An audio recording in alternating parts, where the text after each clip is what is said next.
धार जिले के डूब प्रभावित पात्र अपात्र के खेल में इस तरह उलझ चुके हैं कि वो अपने आप को साबित करते करते थक गए। सैकड़ों गरीब राजनीति की आपसी नोकझोंक की भेंट चढ़ रहे हैं। जिन विस्थापितों को प्लाट, मुआवजा और अनुदान राशि मिलनी थी, उन्हें अभी तक नजरअंदाज कर रखा है। पिछले 3 वर्षों से 3 शेड में रह रहे प्रभावितों को राशन तक नसीब नहीं हो रहा।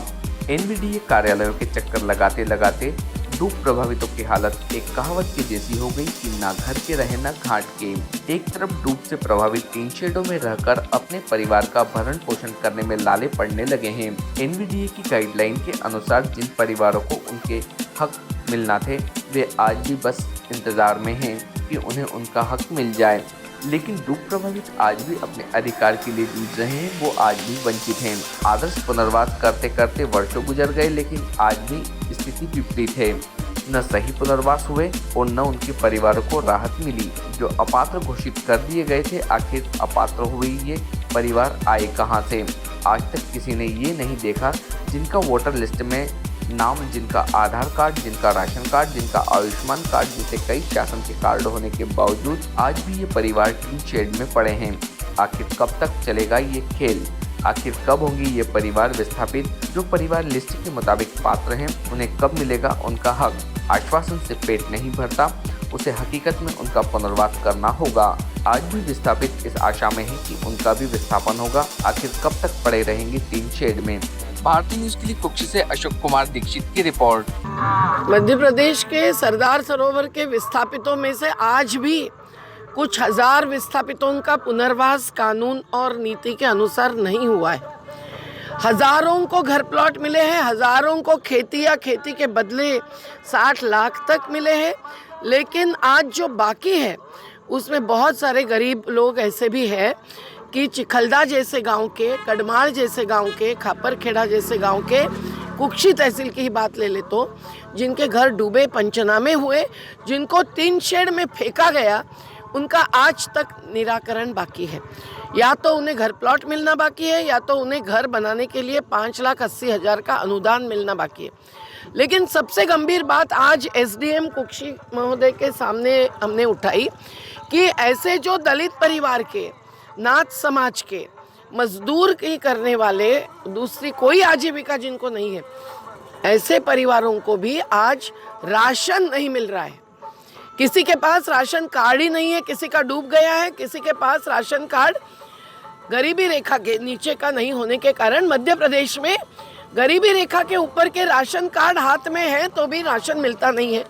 और पर्ची देने की जो नई बात मध्य प्रदेश में ही केवल जोड़ी गई है, उसके कारण पंचायत के सचिवों के हाथ में बहुत सारी सत्ता रहती है और वो किसी को देते हैं, किसी को नहीं देते हैं। दुकानदार कभी अचानक रोकते हैं। ये सब भुगतने वाले लोग आज ये गेहूं पैदा करने वाले प्रदेश के गरीब अगर 20 रुपया किलो से गेहूं खरीदना पड़ता है तो मजबूर है, पर उनका अधिकार हम लेके रहेंगे। ये बात जब रखी तो एसडीएम कुक्षी ने अभी 30 मार्च से एक टिन शेड में जाकर खाद्य अधिकारी और संबंधित सचिव और सभी मिलकर जांच करेंगे और एक का अधिकार और राशन दिलवाएंगे, ये कहा है। इसमें टाटा सामाजिक विज्ञान संस्था के युवा और हमारे कार्यकर्ताओं ने मिलकर जो जानकारी इकट्ठी की है वो काम आई है। पर आज भी दुकानदारों की भी स्थिति देखिए। निसरपुर के तो करीबन 350-400 दुकानदारों को प्लॉट मिल गया, लेकिन बाकी भी जो गांव के ही दुकानदार रहे हैं, चाहे कड़माल के हो चाहे चिखलदा के हो, उनको अभी भी सभी को दुकानों का प्लॉट नहीं मिला है। मंजूर किया है कि उनको भी जल्दी से जल्दी आने वाले हफ्ते में दे देंगे। कुम्हारों को अभी तक वैकल्पिक ज़मीन नहीं मिली है, जबकि कहाँ ज़मीन है ये ढूंढने में दिक्कत आ रही थी। और जो ज़मीन दिखाई गई वो किसी दूसरे रसवा या रेकटी गाँव की चरागाह की ज़मीन थी, तो वहाँ तो संभव नहीं है बसना। पर आज जिन कुम्हारों का हक 2017 के आदेश में मंजूर किया है, उनको जहाँ जहाँ वैकल्पिक ज़मीन दिखाई है वहाँ ज़मीन देना तय हुआ है। तो गुरुवार को इसकी चर्चा होगी और ज़मीन दी जाएगी तो कुम्हारों का हक मिलेगा।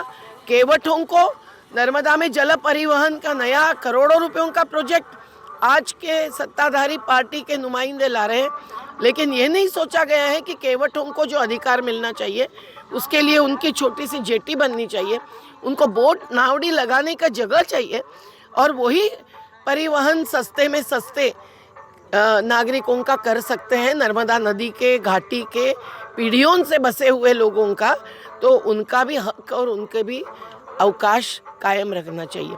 पर आज एसडीएम ने ये सभी मुद्दे मंजूर करते हुए टिन शेड में जिनको पात्रता निश्चित न होने के कारण 2 या 3 साल से पड़े रहना पड़ा है, उनके बारे में तत्काल निर्णय लेने के लिए भी कमर कसने का तय किया है। एक अच्छी बात है, पर अगर ये नहीं होगा तो हम बारिश तक राह नहीं देख सकते हैं।